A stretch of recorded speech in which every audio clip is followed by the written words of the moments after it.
Comunidade Tacetolo continua a foto produto li prazo na becareta loja Sira Soia Lixeira Tibar, de consumo. Durante a comunidade balong nebe hela ia Tacetolo no Tibar, lorong continua baliseira Tibar, o di foti sasan at no produto balong nebe careta loja no careta tula li susira soe ia liseira Tibar, o di consumo mas que produto hiratne liwana prazo.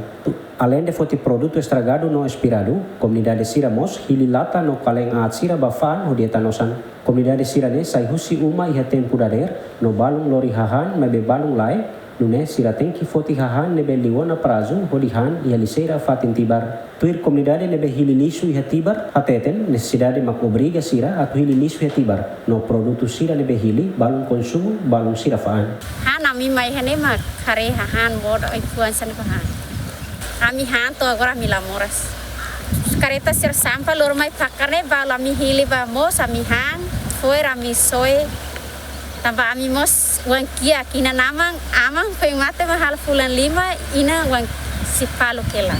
Tuir observação GMN ia Centro Lisu Tibar, além de emabot ia mos labari cuidade minoridade, nebe hadau malu di foti produto estragado Sira. Antes ne Inspetora Geral AFS o su governo persija halomoro ia liseira Tibar, nune comunidade labele tama ba foti produto estragado Sira ne, tamba bele fo ameaça ba Sira ne Saudi.